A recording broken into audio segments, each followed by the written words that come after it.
This fairy tale reading is Uncle Wiggily and Jack and Jill. Uncle Wiggily Longears, the nice, old gentleman rabbit, was asleep in an easy chair in his hollow stump bungalow one morning when he heard someone calling, "Hi, Jack. Ho, Jill. Where are you? Come at once, if you please." "What's that?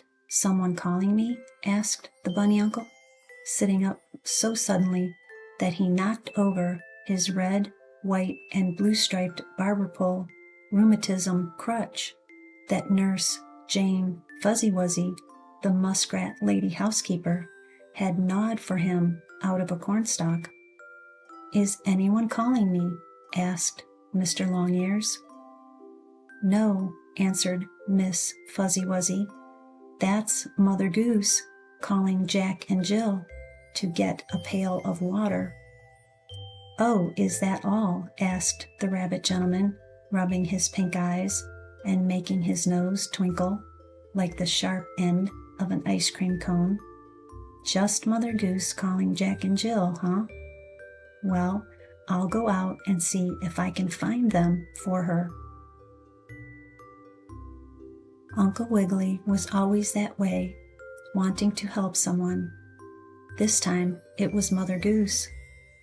His new hollow stump bungalow was built right near where Mother Goose lived with all her big family: Peter Pumpkin Eater, Little Jack Horner, Bo Peep, and many others. "Ho, Jack. Hi, Jill. Where are you?" called Mother Goose as Uncle Wiggily came out of his hollow stump.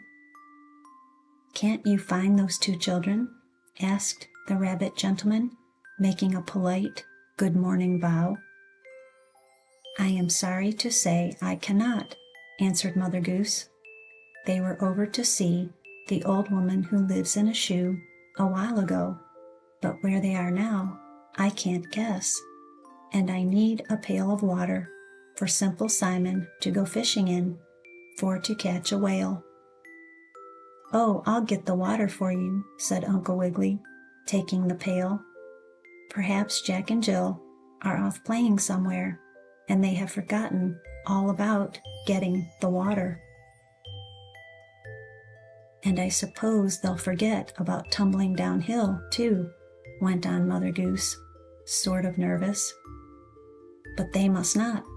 If they don't fall down so Jack can break his crown, it won't be like the story in my book, and everything will be upside down." "So Jack has to break his crown, asked Uncle Wiggily. "That's too bad. I hope he won't hurt himself too much." "Oh, he's used to it by this time," Mother Goose said.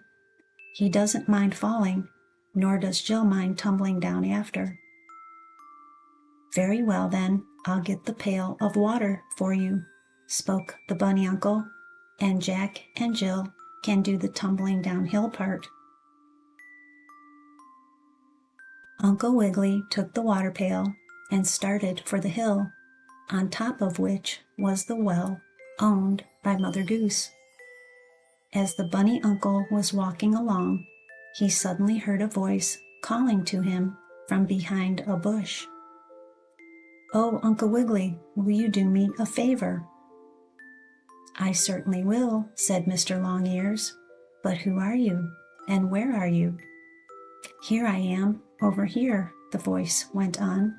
"I'm Jack, and will you please give this to Jill when you see her?" Out from behind the bush stepped Jack, the little Mother Goose boy. In his hand he held a piece of white birch bark, prettily colored red, green, and pink, and on it was a little verse which read,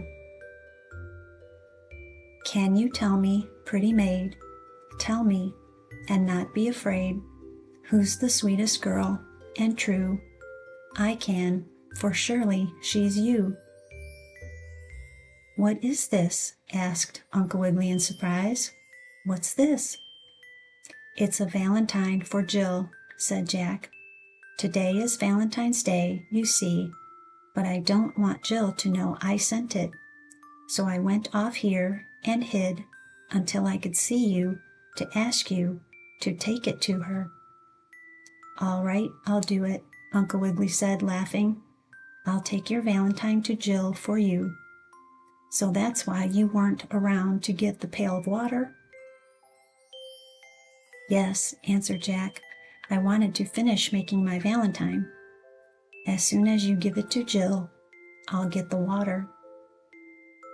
"Oh, never mind that," said the bunny uncle. "I'll get the water, just you do the falling downhill part. I'm too old for that." "I will," promised Jack. Then Uncle Wiggily went on up the hill, and pretty soon he heard someone else calling him, and all of a sudden, out from behind a stump stepped Jill, the little Mother Goose girl. "Oh, Uncle Wiggily," said Jill, bashfully holding out a pretty red leaf, shaped like a heart. "Will you please give this to Jack?